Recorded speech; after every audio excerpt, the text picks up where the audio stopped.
আসসালামু আলাইকুম, সবাই কেমন আছেন? চলেন আপনাদের সাথে আজকে আমার দুপুরের ছোট্ট একটা মিনি ব্লগ শেয়ার করি। দুপুরবেলা কি করলাম।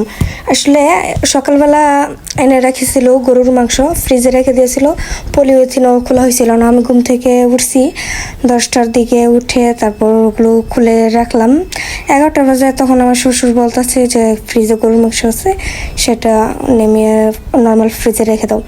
আমি ওটাকে রেখে দিলাম একটা বাটিতে করে। তারপর আইসক্রিমওয়ালা আসছিল, দুজনের জন্য 2টা আইসক্রিম কিনলাম। তারপর আমারটা আমি খুলে খাইতেছি আর কাজ করতেছি। এদিকে পানির বোতলগুলো বুড়াইলাম, যেহেতু ফিল্টার থেকে পানিগুলো বুড়াতে হবে। আর শাকগুলো বেছে নিয়েছিলাম। ওদিকে আমার শ্বশুর ভাত বসিয়ে দিয়েছিল আগেই, ভাতটা সে হয়ে গেছে, সেক দিয়ে রেখে দিয়েছে। আমি তারপর ছাদে চলে আসি, শাকগুলো ধুয়ে রেডি করে আর পেঁয়াজ মরিচ রসুন কেটে নিয়ে আসি।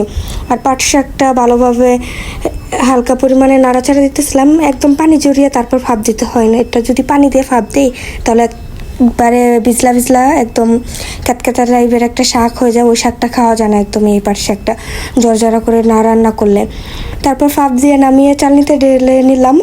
তারপর এখানে আমি একটা ডিম বেজে নিতেছিলাম। ওই বলতেছে যে একটা ডিম বেজে দাও, ভাত খাবো। আর বিকেলে তরকারি রান্না করছিলাম, সেই তরকারি আছে। লাউ রান্না করছিলাম চিংড়ি মাছ দিয়ে, লাউ আর লাউয়ের যে সিল্কা আছে সেগুলো আলু দিয়ে, গুঁড়ো আলু দিয়ে ভাজি করছিলাম। ডিমটাকে ভেজে নিয়ে উঠিয়ে নিলাম, সেখানে আরেকটু পরিমাণে তেল দিয়ে নিলাম। তেল দিয়ে পেঁয়াজ আর রসুনটা বেশি পরিমাণে দেওয়া লাগে শাকে, রসুন দিয়েছি একটু বেশি পরিমাণে।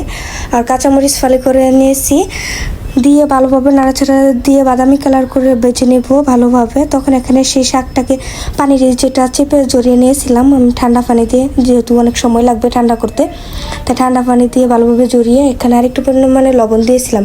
যেহেতু আগে লবণটা পানি জড়ানোর পরে চলে গেছে, সেজন্য আর একটু পরিমাণে লবণ দিয়েছিলাম। ভালোভাবে এটাকে আমি নাড়াচাড়া দিতেছিলাম। তখন দেখি বেলা হালকা পরিমাণে বৃষ্টি নামতেছে, ভালোই ফোটা পড়তেছিল। আমি ভাবতেছিলাম মনে হয় শাকটাকেও নামাতে পারবো না, ভাবছিলাম শুকনো মরিচ ভাজবো। আর শুকনো মরিচ ভাজা আছে করে, তারপর ভাবলাম আর ভাজা লাগবে না।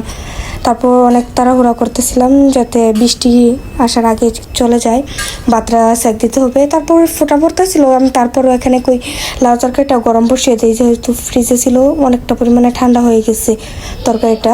এই তো ভালো পরিমাণে ফোটা পড়তেছিল, এদিকে আমার তরকারিটা গরম হয়ে গেছে। এখন শুধু ভাতটা সেক দিয়ে চলে আসবো ঘরে। এদিকে আমার লাউটা গরম হয়ে গেছে, এদিকে ভাতটাকে ঠিকা থেকে উঠিয়ে ভালোভাবে জাকি দিয়ে নিলাম। তারপর চলে এসে ঘরে ফ্রিজে একটা আম ছিল, আমার শাশুড়ি এনে রেখে দিয়েছিল। আর আমটা এতটা পরিমাণে বড় সাইজের, আমি ওকে বলছিলাম যে 2 দিন ধরে আমটা এনে রাখছে, এটা কেটে দেখো ভালো হবে কিনা। ও বলতেছে এই আমটা অনেক মিষ্টি। তারপর এটাকে কাটতেছিল ছুরি দিয়ে। আর প্রথমটা কাটার পর দেখি বলা আটি একদম কম, মানে আটিটা, মানে আমের যে বড়াটা আছে, আমরা বড়া বলি ময়মনসিংহে, তারপর এই বড়াটা একদম কম, মানে একদম চ্যাপ্টা টাইপের।